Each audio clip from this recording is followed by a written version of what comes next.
Wallahu alimun hakim, karena Allah itu maha mengetahui dan maha bijaksana Bapak dan Ibu. Hakim, wal Qur'anil hakim. Allah maha bijaksana Bapak dan Ibu. Kenapa kita katakan Allah maha bijaksana Bapak dan Ibu? Di akhir surat Fatir, surat ke-35 ayat 45, Allah mengatakan, walau yu'akhidullahu an-nasa bima kasabu ma taraka 'ala dhahriha min dabbatin walakin yu'akhiruhum ila ajalin musamma. Kalau sekiranya Allah Subhanahu wa taala menghukum manusia bima kasabu, dengan apa yang mereka lakukan, ma taraka ala zahriha, maka Allah tidak akan mensisakan manusia satupun di dunia. Jadi kalau kita salah Pak Ibu, sekali saja, kalau Allah menerapkan ini pada kita semua Bapak dan Ibu, lalu Allah matikan kita Bapak dan Ibu, pertanyaannya, apakah masih ada manusia di dunia? Masih ada Pak? Sekali kita salah, langsung Allah matikan Pak dari ayat ini. Bima kasabu, kata Allah Subhanahu wa taala. Tentu ma taraka ala zahriha, maka tidak ada satupun manusia yang hidup di duniaku, di bumiku, kata Allah. Enggak ada. Ya. Walakin yu'akhiruhum ila ajalin musamma, tetapi Allah Subhanahu wa taala, aku, kata Allah, mengakhirkan kehidupanmu. Kamu masih hidup walaupun kamu sudah begitu banyak dosa, kamu sudah melakukan kesalahan yang begitu besarnya. Ila ajalin musamma, sampai waktu yang sudah aku tentukan kematian. Jadi bukan karena kita hebat Pak, ya, bukan karena kita pintar, bukan karena kita cerdas Bapak dan Ibu, bukan karena kita punya strategi Bapak dan Ibu, tidak. Tetapi sengaja Allah mengakhirkan umur kita Bapak dan Ibu sampai waktu yang sudah Allah tetapkan. Di dalam surat ke-7 ayat 34 itu, fa idza jaa ajaluhum la yastakhiruna sa'atan wa la yastaqdim. Apabila ajal itu sudah datang, maka dia tidak bisa diakhirkan dan tidak akan bisa dikedepankan. Allah yang ngatur Pak Ibu. Maka alhamdulillah sampai hari ini kita masih hidup Pak, walaupun kita ini kadang salah, kadang benar, kadang banyak salahnya, atau sebaliknya Bapak dan Ibu. Tidak ada satupun di antara kita yang tidak pernah terlepas daripada kesalahan. Itu bohong Pak. Tidak ada Pak Ibu. Ya, maka kenapa Allah meminta kita bertaubat? Karena taubat itu akan mendatangkan rezeki yang berlimpah dan akan mendatangkan kekuatan. Contoh, di dalam surat yang ke-11, surat Hud ayat 52. Apa kata Allah kepada, wa ya qaumi istaghfiru rabbakum thumma tubu ilaihi yursilis sama 'alaikum midrara wa yazidkum quwwatan ila quwwatikum wa la tatawallaw mujrimin. Wahai kaumku, kata Nabi Hud, beristighfarlah kamu kepada Tuhanmu dan bertaubatlah kamu kepadanya, karena Allah akan mendatangkan dengan istighfarmu dan sholat taubatmu rezeki seperti air hujan yang deras dari langit. Wa yazidkum quwwatan ila quwwatikum, dan Tuhanmu akan mendatangkan kekuatan yang sebelumnya kamu telah diberikan kekuatan oleh Tuhanmu. Summa tatawallaw mujrimin, tapi syaratnya jangan kalian sesudah itu berbuat dosa, karena kalian akan menjadi lemah. Itu peringatan Allah Pak. Ya, maka kenapa tadi Allah mengatakan dengan kalimat wal Qur'anil hakim. Quran itu maha bijaksana Bapak dan masih diberi lagi kita kesempatan Bapak dan ya, untuk hidup, untuk memperbaiki diri Bapak dan walaupun di sana sini kita terjatuh, kita tertatih-tatih Bapak dan. Nah, di ayat yang ke-27 di surat An-Nisa tadi Bapak dan Ibu, Allah mengatakan wallahu yuridu ayyatuba 'alaikum wa yuridul ladzina yattabi'una syahawati an tamilu mailan azima. Allah menginginkan kalian bertobat karena akan ada manusia mengikuti hawa nafsunya, mengajak kamu kepada kesesatan. Ini Pak, bisa jadi kita punya kawan, kita punya teman ini bukan mengajak kepada di jalan Allah Pak, tapi mengajak kepada kesesatan, mengajak melakukan perbuatan dosa, perbuatan yang haram Bapak dan Ibu. Ini Allah sudah ingatkan kepada kita. Kenapa? Rambu-rambunya kata Allah, ayo kembali kepadaku bertaubat. Kenapa? Karena jangan sampai nanti kamu ini terbawa oleh orang-orang yang selalu mengikuti hawa nafsunya untuk melakukan kemaksiatan.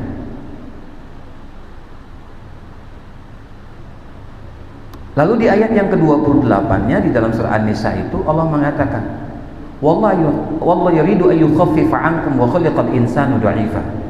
Kata Allah, aku ingin meringankan beban kalian dengan taubat itu. Ya Allah, Pak, Bu, betapa sayangnya Allah kepada kita. Kita diperjalankan dari rumah ke masjid Al-Ikhlas ini, Bapak dan Ibu. Kaki kiri menghapus dosa, kaki kanan mengangkat derajat, Bapak dan Ibu. Sampai pun kita di masjid ini, para malaikat berdoa untuk kita. Allah maghfir lahu, Allah marhamhu, Allahumma tub alaihi. Ya Allah ampuni si fulan, ya Allah rahmati si fulan, dan ya Allah terimalah taubat si fulan. Masya Allah. Walaupun barangkali kita duduk dalam keadaan melamun, dalam keadaan tertidur, Bapak dan enggak ada urusan, tetap mendapatkan doanya malaikat, Pak. Kenapa? Karena Allah ingin memuliakan kita, ingin meringankan beban kita. Beban itu, Bapak dan Ibu, diantaranya adalah dosa kita sendiri. Wa khuliqal insanu dha'ifa. Apa kata Allah? Aku ciptakan manusia itu dalam keadaan lemah. Tidak ada satupun di antaranya kita yang kuat tanpa Allah, Pak. Tidak mungkin. Nah, ini satu jawaban dari Allah tentang Al-Qur'anil Hakim. Ya. Maka kenapa Allah Subhanahu wa taala menjamin, Bapak dan Ibu, bagi siapa yang membaca Al-Qur'an, bagi siapa yang menjadikan Al-Qur'an itu pedoman dalam hidupnya, maka jasadnya tidak akan hancur di alam kubur. Dalam hadis riwayat Imam Ad-Dailami, Rasulullah mengatakan, "Idza mata hamilul Qur'an, awhallahu ilal ardi." Apabila seseorang yang selalu membaca Al-Quran meninggal dunia, maka Allah perintahkan kepada bumi, kepada tanah untuk tidak menghancurkan jasadnya. Qala fataqulu, lalu berkata tanah kepada Allah Subhanahu wa taala, "Kaifa na'kulu lahmuhu fi jawfihi ayatuk." Bagaimana kami akan menghancurkan jasad tubuh daripada hambamu yang selalu bersama Al-Quran? Kenapa? Karena di hatinya itu ada ayat-ayatmu. Ada ayat-ayatmu, Bapak dan Ibu. Maka tanah pun malu, Pak, untuk memakannya. Kenapa? Karena di tanah itu ada banyak binatang, Bapak dan Ibu sekalian.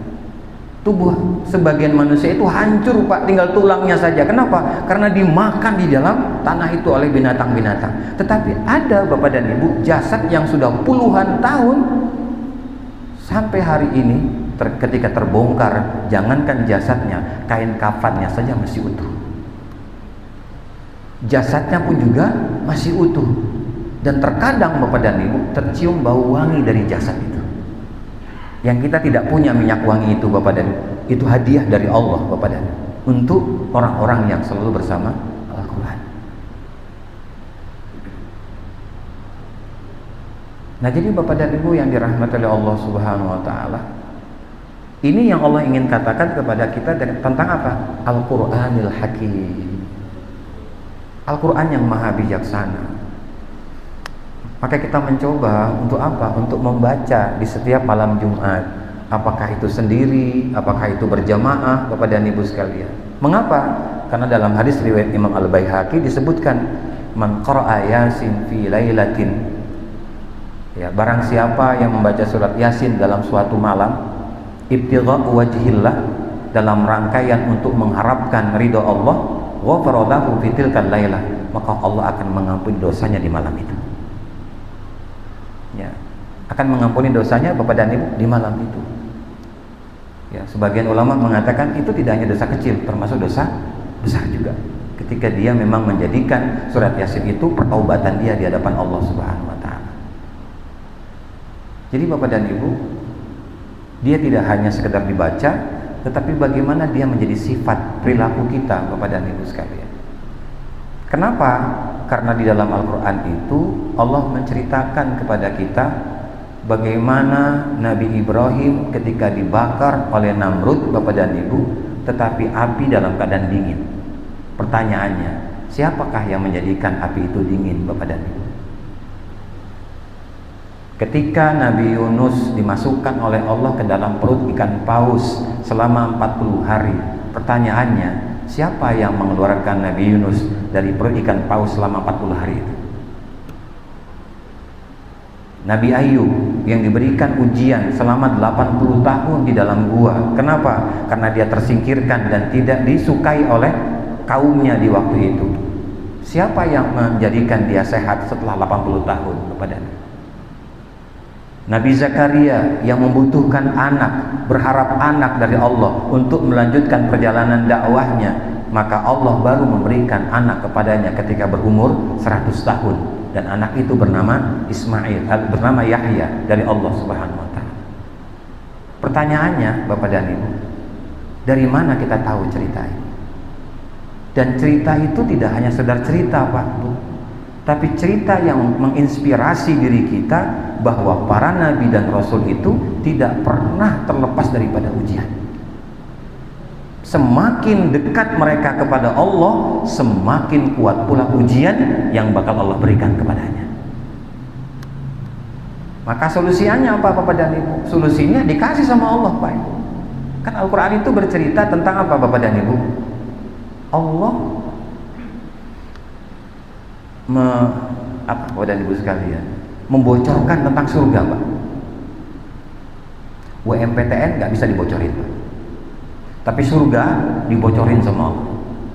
Neraka dibocorin sama Allah, Pak. Bagaimana supaya kita masuk surga? Allah kasih cara, Pak.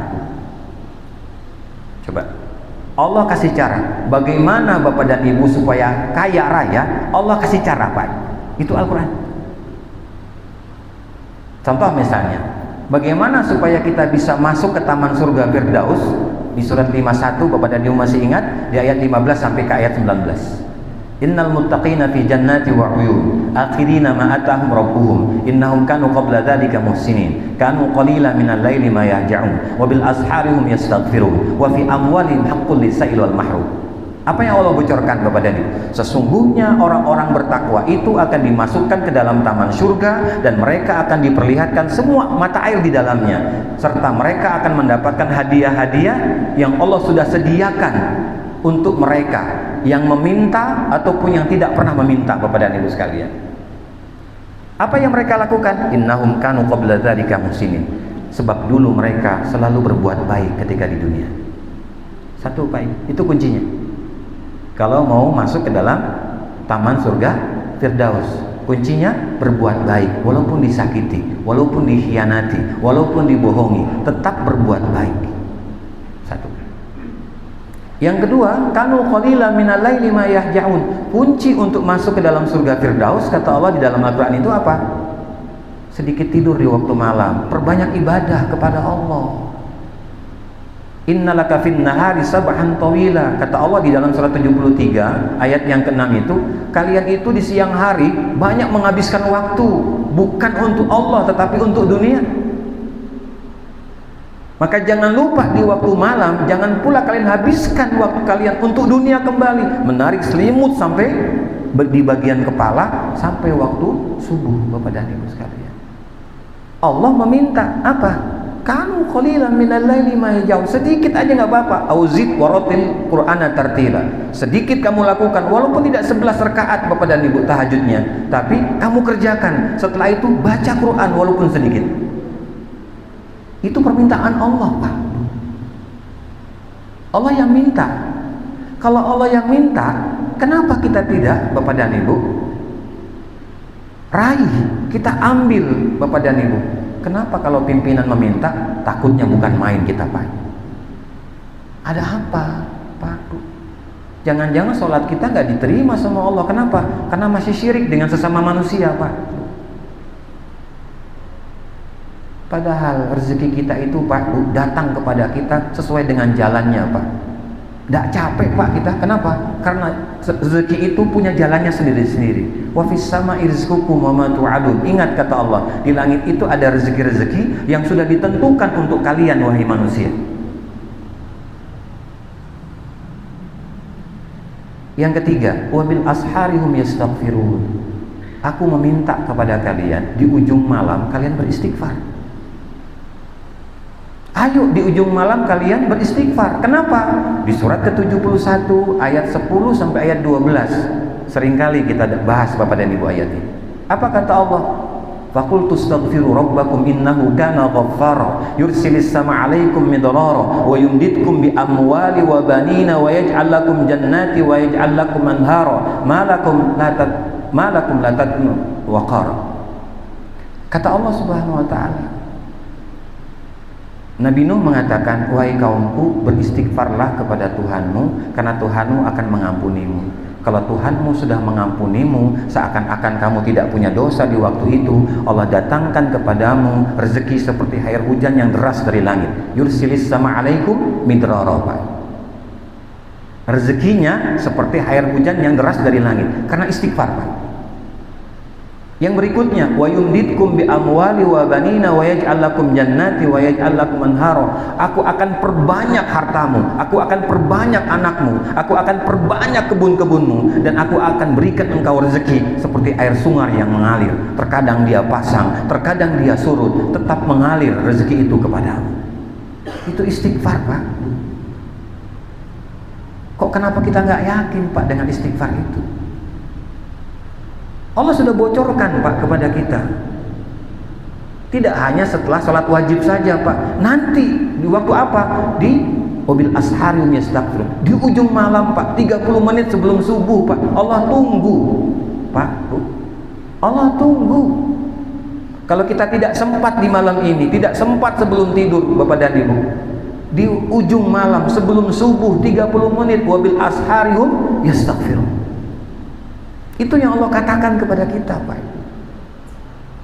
Maka diberikan pula jalannya. Bagaimana jalannya? Ya begitu, Pak dan Ibu sekalian. Lalu diberikan pula hasilnya, Pak. Yang hasilnya, Masya Allah, wa yumditkum bi amwal. Allah perbanyak duit kita, Pak, harta kita, Pak. Allah perbanyak banin, anak kita. Allah bikin apa? Usaha-usaha baru untuk diri kita. Tidak pernah habis, Bapak dan Ibu. Bukan kerja keras, Pak.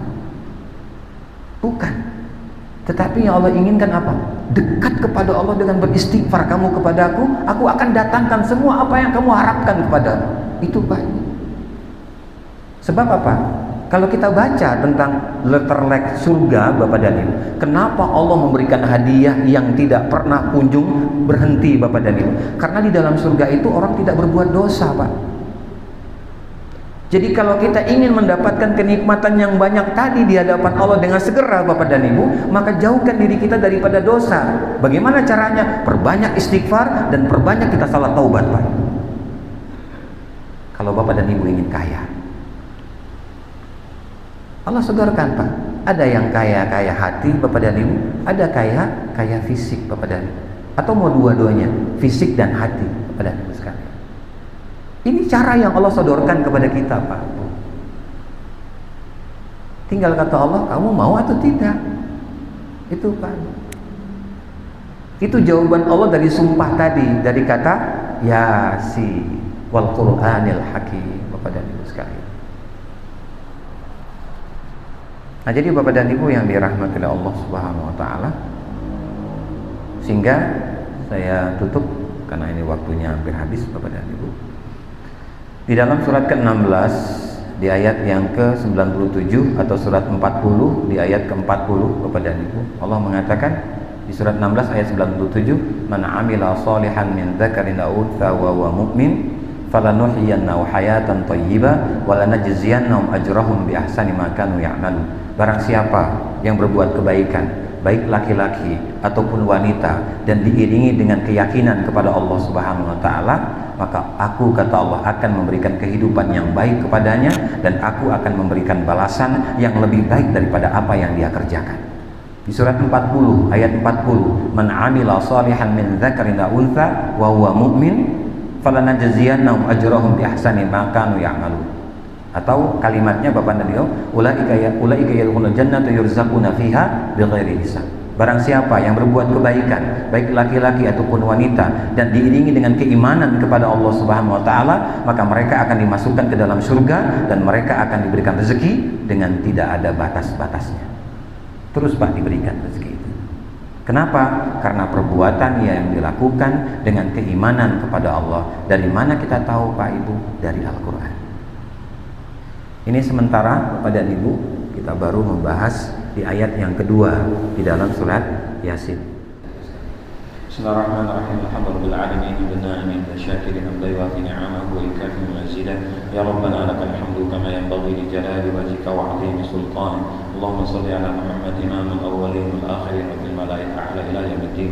Allahumma ij'al khayra umrina akhirahu wa khayra amalina khawatimahu wa khayra ayyamina yawma alqaka fihi. اللهم فقهنا في الدين وعلمنا في التعويل. اللهم لا سهل إلا ما جعلته سهلا وأنت تجعل الحزن إذا شئت سهلا. ربنا آتنا في الدنيا حسنة وفي الآخرة حسنة وقنا عذاب النار. وصلى الله على محمد وعلى آله وصحبه وسلم. سبحان ربك رب العزة عما يصفون وسلام على المرسلين والحمد لله رب العالمين.